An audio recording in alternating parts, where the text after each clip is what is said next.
Hello guys, it's me again, Les Range, and welcome back to my channel.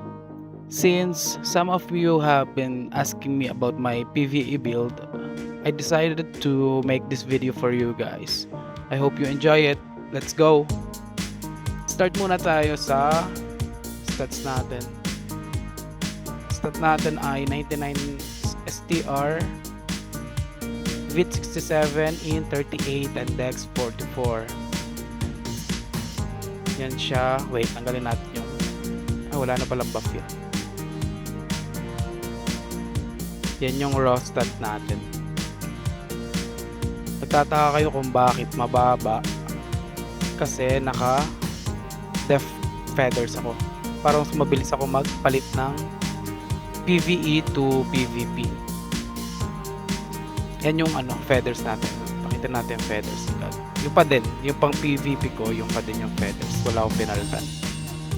Sa skills naman, dahil pang PvE, iba natin yung skills natin.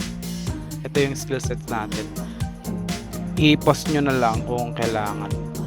First job, second job, and tons. Sa Divine Armament, ito yung Divine Armament ko. Corrosion, tas ito, tas ito. Enchant naman, Superior P attack, PvE technique, PvE technique, tapos to PvE technique, Milibon 7, Resistance boost, Vitality boost,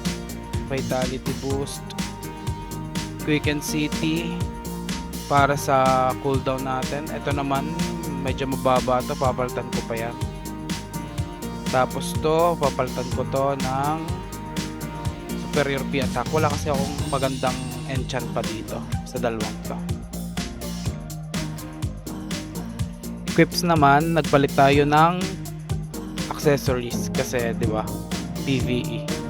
Hindi natin gamit yung itong GFR natin. Naka Nile Rose tayo ngayon.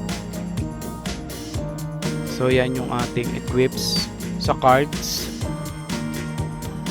ito naman yung cards natin. Sa weapon, depende kung ano yung babanatan nyo na MVP. Tapos to, Megalodon para sa STR at max HP. Tapos to Argos sa int naman at max HP ulit. Dito sa armor, wala kasi akong magandang card sa armor. Yung piki sana, kaso yung piki ko ay dadalawang piraso. So ito na lang din ginamit ko, yung Sasquatch. Sa cloak naman, Choco, yun na lang ginamit ko, Fleetas max HP.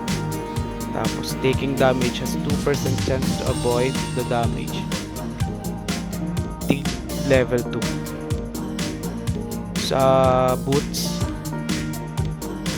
Moonlight tsaka Verit. Hindi ko na din pinalitan yung Verit. Yun pa din yung gamit. Sa accessories, Greatest General tsaka eto, pinapalitan ko to nitong Mantis. Ginagamit ko lang tong Marine Spear kapag ang target ko ay mga orcs para mas malakas yung damage ko. Tapos yan yung isa, Greatest General tsaka Mantis ulit. Sa headwear naman, Cramp tapos Maya Purple. Nilagay ko na yung Maya Purple ko para kapag maghahanta ko ng Drac, hindi ko na kailangang mag-unequip at equip pa, kasi lagi ko din mahinahan yung Dracula. Dito naman sa facewear, rose ornament pa din. Sa mouthwear, itong doppel pa din. Hindi na ako nagpalit. Tapos hindi din ako nagpalit sa backwear. Tapos sa costume wala, kasi wala naman tayong bapo, hindi pa ako kumukuha. Medals, sa medals ko naman, ito, Medal of Bravery tsaka Heroism sagad. Tapos the rest dito na sa iba. Mount ko, Pinalitan natin yung sa equip, pinataas natin tong dexterity tsaka protector barding para dito sa mga to, sa P attack at M attack. Tapos to start the barding 39 para meron P def pa din. Tapos strength barding para naman sa HP at P damage reduction 29. So try natin to sa MVP. Try natin kung papasok ba sa TR to.